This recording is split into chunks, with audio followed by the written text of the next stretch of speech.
3 months ago.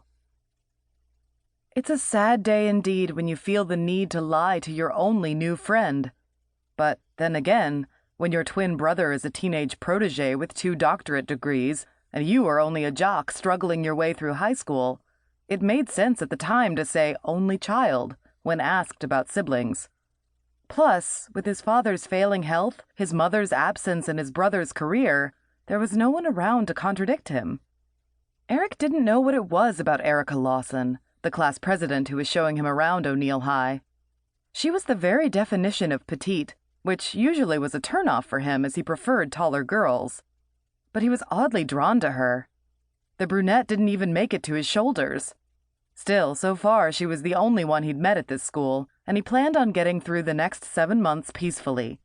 His last 2 schools had too much drama. The first he'd been forced to transfer, and the second he'd been all too glad to.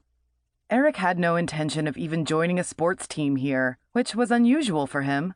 He just wanted to graduate and be gone. It was an extremely rare moment like this when Eric envied his more successful twin, who had graduated high school at 11 and had his doctorate by 16. Eric couldn't even say that he had the looks while his twin had the brains, because they were identical. It wasn't that Eric was stupid or challenged by any means. He just simply wasn't his brother. Where did you say you were from? Chicago, originally, but I've been all over the country. Erica looked up, way up, at him with a wide smile. I've never been out of Nebraska. Heck, I've never been that far out of ONeill. Eric smirked at her alternative use of wording. Having grown up in various cities and even some country areas, Eric had both heard and used every curse word in the dictionary. But here in the Bible Belt, he thought her accent and wording to be adorable. It's not all it's cracked up to be. What do you mean? She led him down a hallway which was just as empty as the last. Eric couldn't help but wonder where everyone was.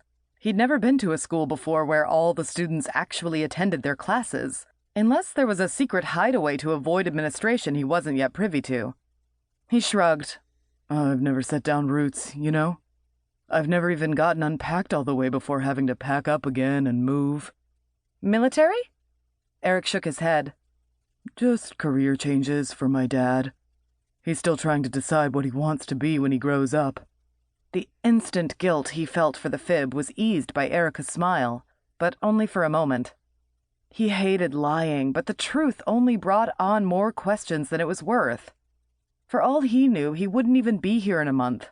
What was the point of spilling his life story when he never stayed in contact with anyone from his old locations? Promises were made, but never kept. He'd never felt dread before when he thought about losing contact with a person, yet he couldn't help but feel it now, at the idea of never getting to know Erica. What about her drew him so? My brother is the same. He was supposed to graduate last year, but ended up flunking 3 classes and not getting enough credits. Apparently, high school is going to be the best 5 years of his life. Eric snorted. He struggled in school, but he'd never risk getting held back. Graduating high school was a goal line he needed to cross if he was ever going to get out of his brother's shadow. Well, 7 more months and we're free. She nodded in agreement. Here we are. A220, Mr. Broker. Word of advice, the man's old, but he has ears like a bat. She handed him his schedule back. I'll meet you out here after class. We both have a free period, so I can give you the grand tour. Thanks. No problem. Oh, she exclaimed, clearly remembering something. He thought her sudden frantic look to be adorable. What is wrong with me? Here's your note from the office. You need each of your teachers to sign it that you came to class and make sure they fill out your assigned book number. We're old school here, so we still do it by numbers rather than computer. Thanks, he said again. Funny, he didn't want her to go but knew she had to. How pathetic would he look if he asked her to stay with him? He just didn't want to risk never seeing her again, despite her promise to meet him after class. Where are you off to? Chemistry. I told Mrs. Ferris I'd be there by 1:15, so I have to get going, but I'll meet you right here after class, okay? His stomach sank, but he forced himself to smile and say, Sounds good.